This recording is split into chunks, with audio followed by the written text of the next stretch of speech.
Hello YouTube family, this is Alex here from Van House German Shepherds. Today's topic will be something that I was asked to make a separate video for, because even though I talked about it in my other videos, people have asked me to make a video on this one topic exclusively. And that topic is called Brackett's formula.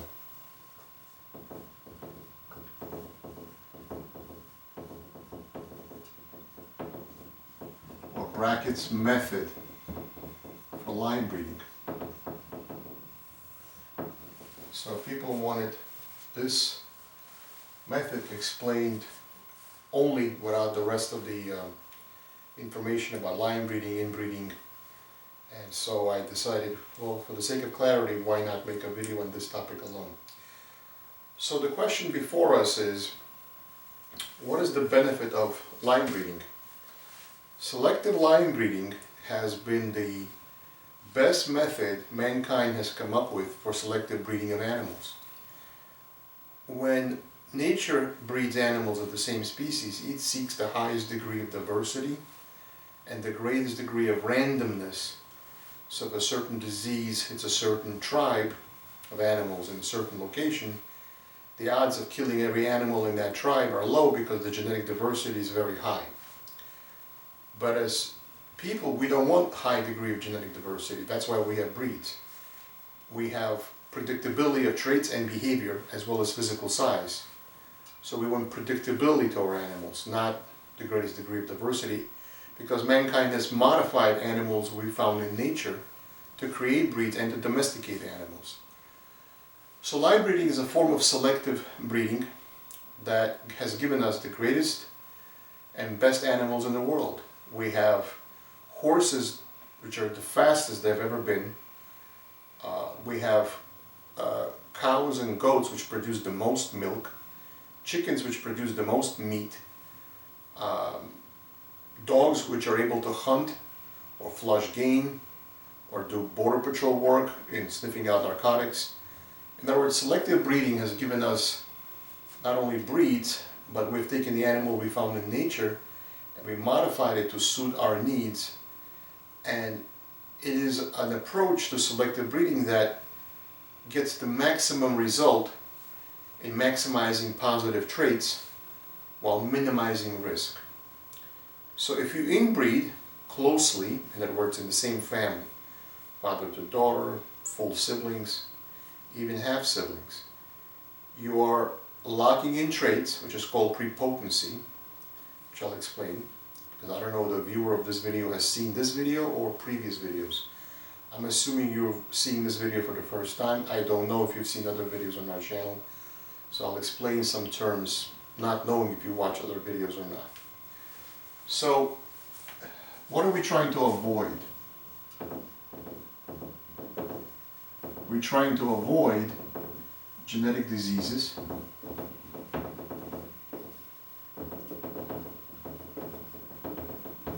we're trying to avoid genetic bottlenecks,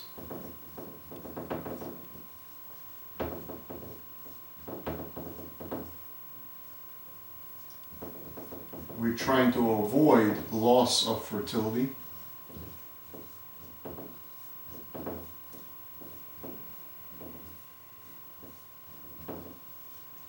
and we're trying to avoid low resistance to disease.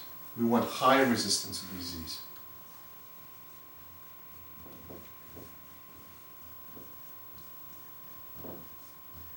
As you inbreed, you're decreasing genetic diversity and therefore you're increasing the likelihood of the inability to react to a disease.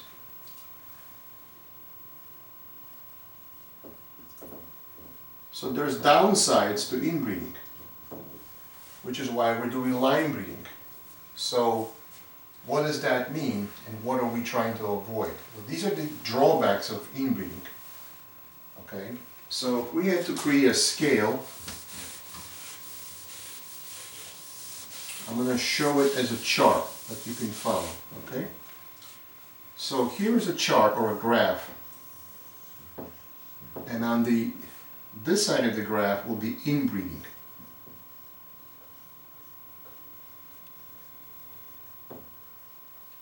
And then this side of the graph will be outcrossing, which means there's no genetic connection whatsoever in the offspring being used, okay, in the same breed. So this is the scale. Inbreeding is on this part of the scale, and outcrossing is on this part of the scale. My handwriting is not that great. Let me fix that. Okay. So somewhere between inbreeding and outcrossing is line breeding. We're going to put line breeding as a halfway point between inbreeding and outcrossing. So it's not outcrossing, but it's not outright inbreeding either. So here we're going to put a y-axis called the COR, the coefficient of relationship. Okay, so over here we're going to have various degrees of inbreeding. We're going to have 1, 2, parent to child, parent to child. I'm going to write C to save space. And we're going to have a 75% COR. We're going to have grandchild to child to grandparent. I'm going to put G parent, 62.5% COR. We're going to have half siblings on the drawing right here, which is written as 2, 2. Okay, half siblings at 50% COR. So 75%, 62%, 50%. Notice as we're going down in numbers as the relationship gets smaller. Now, line breeding, we're going to put, the first version of line breeding is first cousins.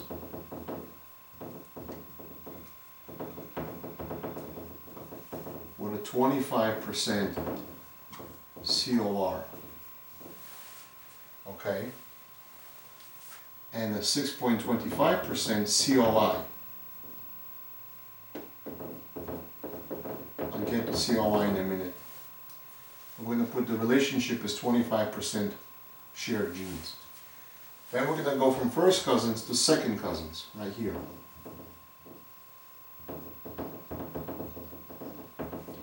Which is called 4-4, common great-grandparent.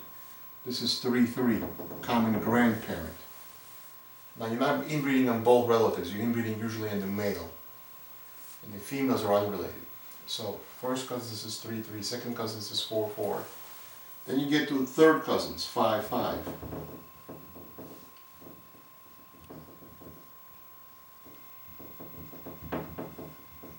Okay. Notice as we're decreasing the distance of the relative, 5 generations back in the past, 4 generations back, 3 generations back. Every time you're stepping back in time, you're decreasing the position in the pedigree, being further and further back in the pedigree. As that relative is further and further back in time, you're approaching outcrossing. In other words, 5-5, the coefficient of inbreeding is so small, it is practically like outcrossing, because there are 4 generations of dogs prior to these 2 dogs, where the fact that there's a common great-great-great-grandsire, that influence is so small it's negligible, it might as well be outcrossing. Once we get to outcrossing, we're getting to either no relationship or the relationship is meaningless. So let's say 6-6, 7-7. In other words, whatever the number is, it doesn't really matter.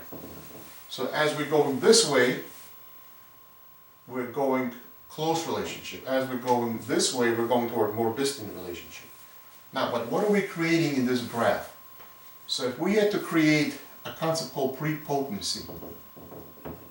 Prepotency means the ability of the animal to pass itself.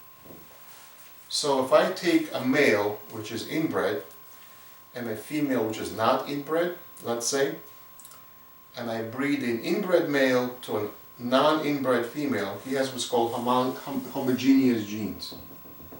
In other words, 2 copies of the exact same gene. And I'll explain how we get there in a second. On the other hand, before outcross, we have heterozygous genes, not the same genes. I don't know if you can read my handwriting. Okay, so a prepotent animal has a high degree of homogeneous genes. As COR goes up,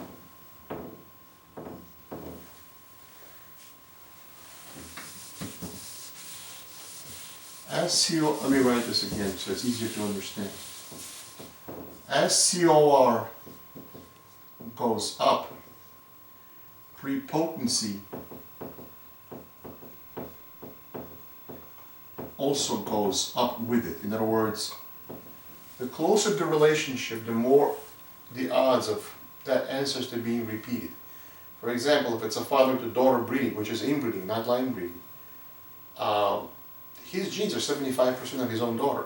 Because as the father, he's 50%, but now as the grandfather, because his daughter produced a child where he's the grandfather and the father simultaneously, 25% is the grandfather, 50% is the father, he represents 75% of all the genes.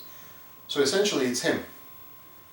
So the coefficient of relationship goes up, prepotency goes up, the outcome is essentially recreating that animal that you're inbreeding upon because you bred to that animal. So you obviously have a high percentage of his genes, which is why you inbred, to recreate this animal.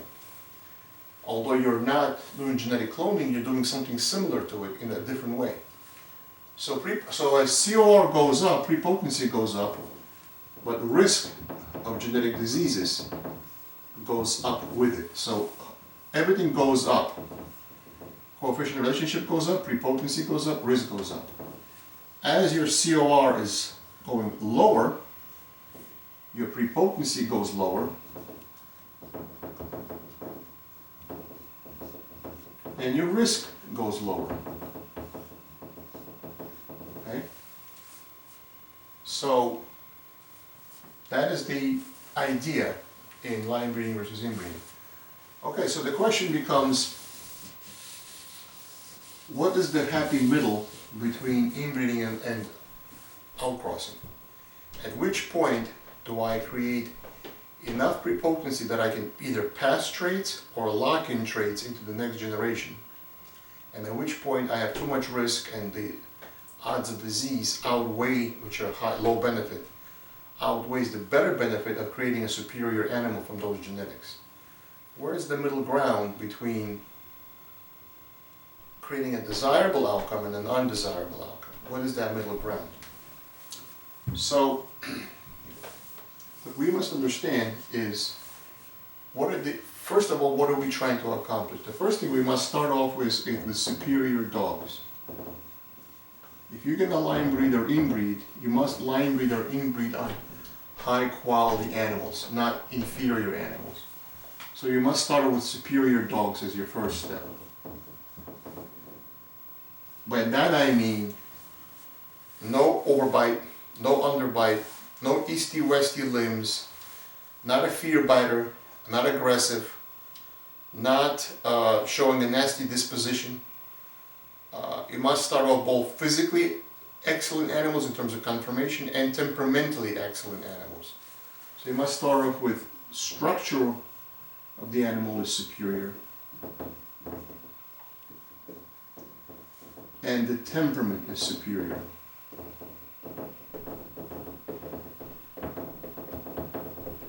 So that's your first prerequisite. Your second prerequisite is you're going to keep detailed notes. You're going to keep notes in your dogs as they develop and see how they develop. So you can know which animals to keep and which animals to replace in your breeding program.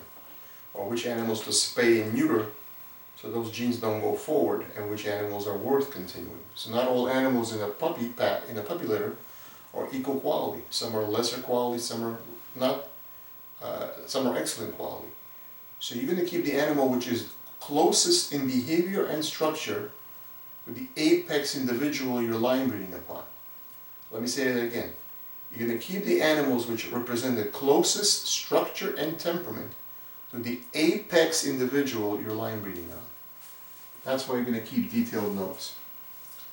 The third thing you're going to do is you're going to eliminate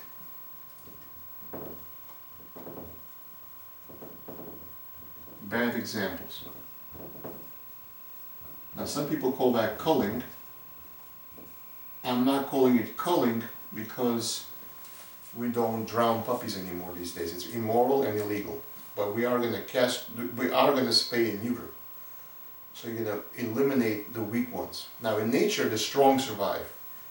mankind acts as nature in breeding dogs. You are the breeder acting as the hand of God in pairing up animals. You're creating what your vision is by which you select.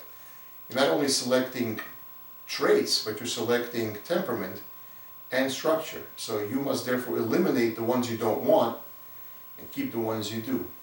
That means you must be dispassionate. You must breed with a scientist's mind and not with a pet lover mind. Keep that in mind. So again, you must start off with superior animals. You're going to keep notes of what you're doing. You're going to eliminate bad examples in your program, okay? Now, having said all that, the pedigree doesn't produce superior dogs. In other words, if I'm following whatever breed mechanism I'm following, inbreeding, line breeding, outcrossing, the mechanism does not produce superior animals. The animals themselves must be superior. If there's a genetic relationship between this dog, which is a male, and this female, and they happen to be related, but they're bad dogs with temperament problems, the fact that they have a common great ancestor, which is common to both, and he was a great champion, but these dogs are terrible examples of the breed. So in other words, it's not the mechanism of the relationship causing the benefit. It is the quality of the animals which are being bred that causes the outcome, not how they're related to each other. So, in other words, there's no magic pill to create a better animal. There is judicious selection by the breeder,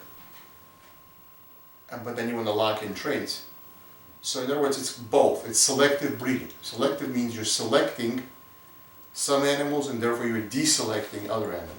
I hope that makes sense. So, what is the Brackett formula? The formula is let the sire of the sire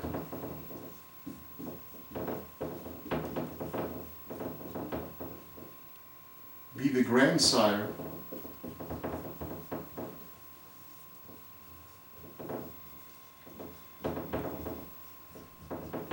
of the dam. That's one way of doing it. Let the sire of the sire be the grandsire of the dam. The other way of doing it is let the grandsire of the sire be the sire of the dam.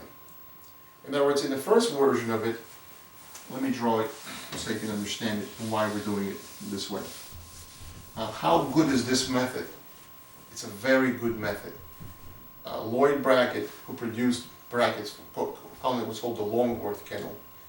And I believe it was in the 1940s and 1950s, he produced 90 ROM dogs. ROM is the Register of Merit in the AKC.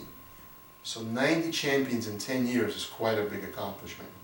So this method is very, very good, and it's a lot safer than inbreeding. And I'll explain it, but first let me draw this out. So a couple of things you must understand. So here you have the parent generation, grandparents generation, and great-grandparents generation. I'm drawing it, forgive my handwriting, okay?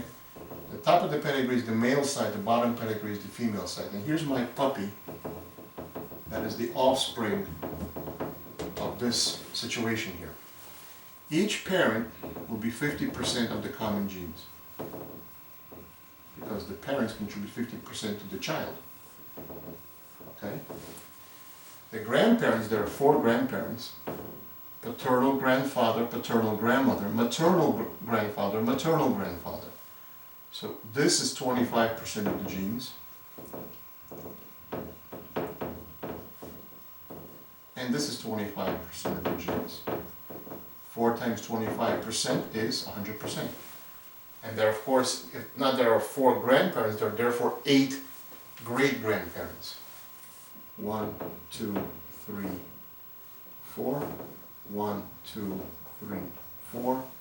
And each one is 12.5% of the genes.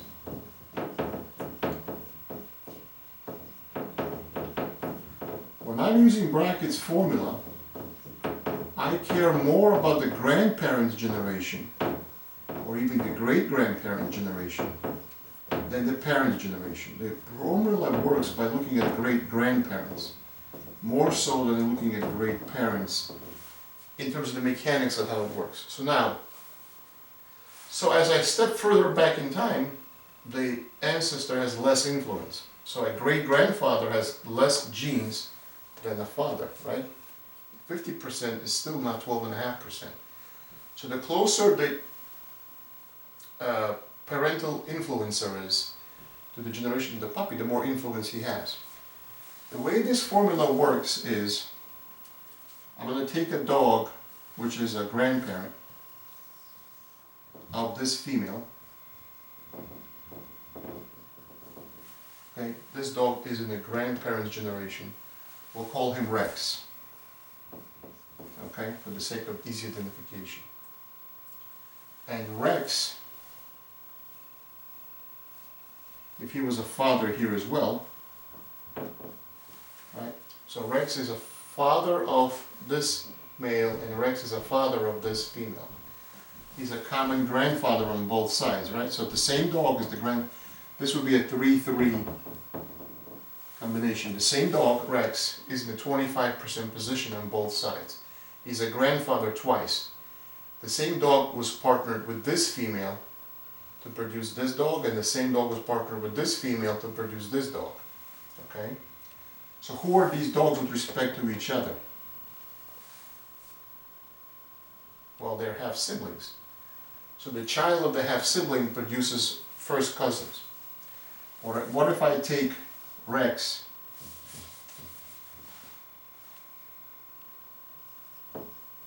from this position and I move him to this position? Oh, that's a female. We'll say Rex here.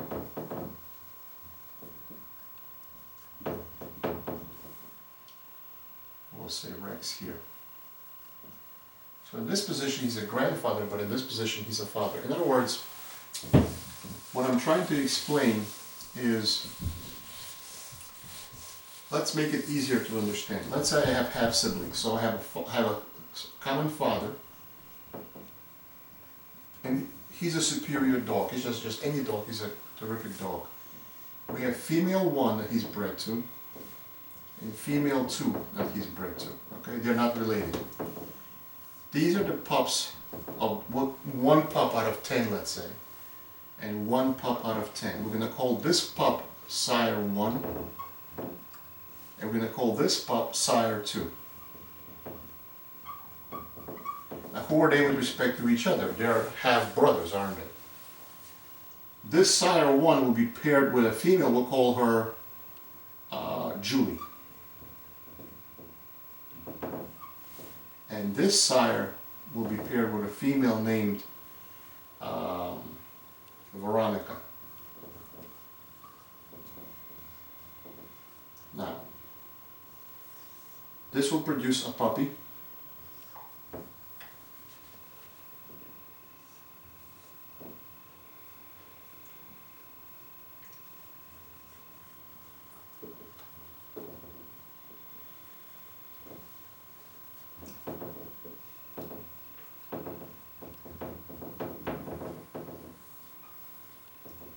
We're going to call this puppy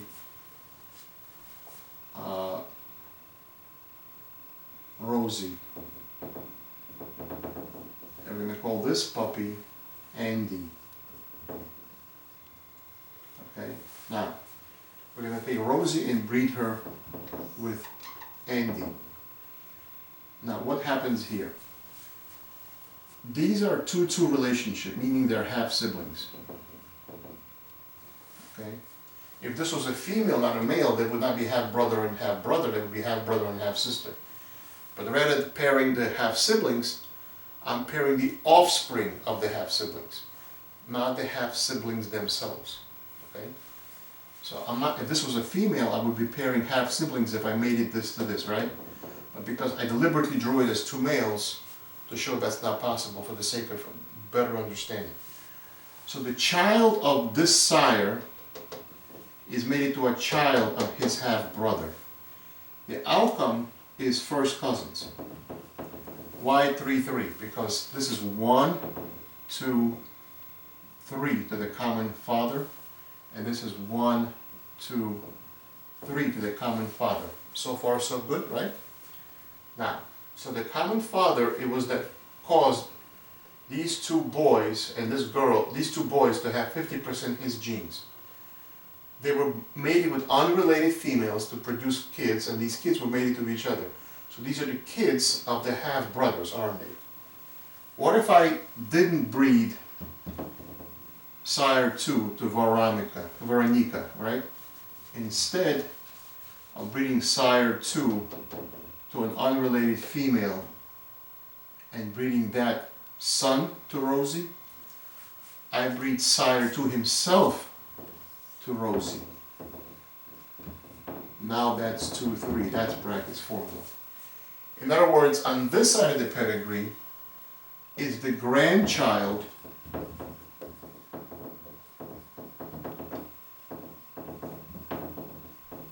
of this dog, right? It's 1, 2, 3. It's the grandchild. Rosie's the grandchild of this dog.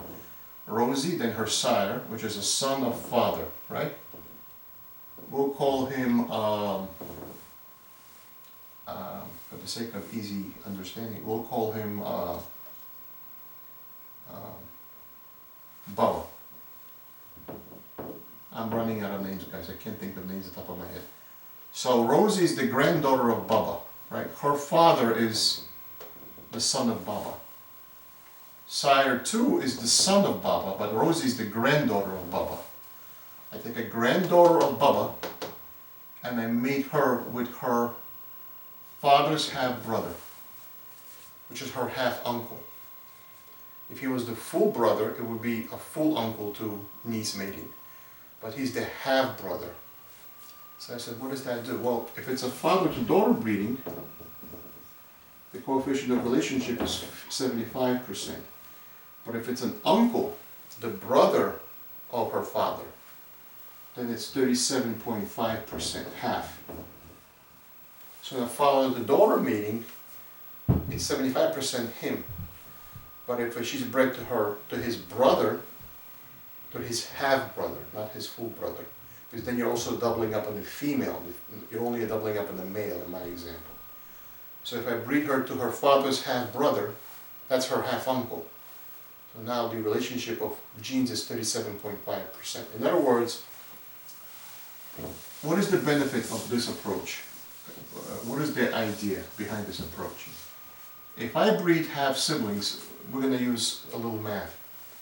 So half of the power of the generation distance is the amount of genes, which is why half? Because you get half the genes of your mother, half of the genes of your father.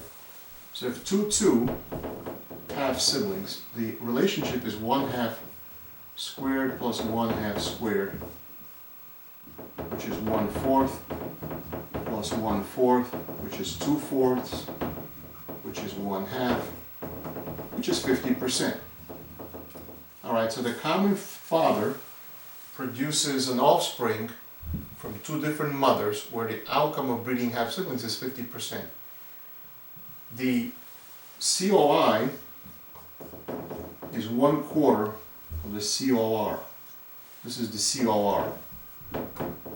So 1/4 of 50% is 12.5%. Quite high. We're in danger territory.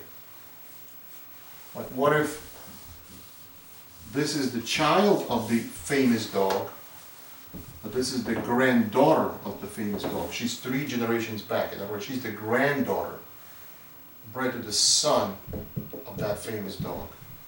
So now we have instead 1/2 squared plus 1/2 cubed, which gives us 1/4 plus 1/8. If you remember, 1/4 is 2/8 plus 1/8, which is 3/8. Going back to 4th grade math, guys. So I'm assuming you can follow fractions, which is 37.5%. Okay, so we went down from 50% to 37.5%. We went down 12.5%, thereby reducing our risk. You see that, how that works? And in terms of COI, the COI is 1/4 of 50% is 12.5%. But the COI of 2.3 versus 2.2 is 1/4 of 37.5%, which is 9.63%. In other words, we went from 12.5 to 9.63. We went down about 3%. In other words, we've accomplished almost what we'd have done with half siblings, but rather than breeding at this generation, we're making one ancestor one generation lower. Another common technique is 3-4.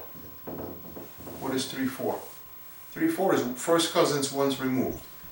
If this is the child of this dog's first cousin, in other words, this is the first cousin, and this dog had a child with another female, so then at first cousins it's 3-3, but this is the child of the first cousins, making it 3-4. What does that mean? That's not Brackett's formula, by the way. That's just the same concept, but taking one generation further back. So we have 1/2 cubed plus 1/2 to the 4th, which is 1/8 plus 1/16. If you recall, 1/8 is 2/16 plus 1/16, which is 3/16. Okay? That's a dog which is about 18% COR, and about 1/4 of that for COI. So basically, these ideas are to create a dog where instead of being in the same generation distance from the common ancestor, one dog is one generation away from the common ancestor, but one dog is one generation further back, reducing the influence and thereby reducing risk, but still maintaining enough of the common genes with that ancestor that the amount of homogeneous genes are perpetuated. In other words, let's say we have a gene called B, capital B. Uppercase B is the dominant gene, lowercase b is the recessive gene. And we have another gene pair, A, comma A. Then we have Z, comma Z. Then we have K, comma K, lowercase k. Then we have R, lowercase r. Okay, that's the father. That's his gene sequence, right? Then I have the mother. If they're unrelated, I'm going to have nothing here matching anything here. In other words, I'm going to have T, T here, S, S here, Y, Y here, Z, T, T, I already did T. Okay, you get the idea. In other words, this is a gene sequence, is a completely different gene sequence. But if this mother is related to this father, all of a sudden I'm going to have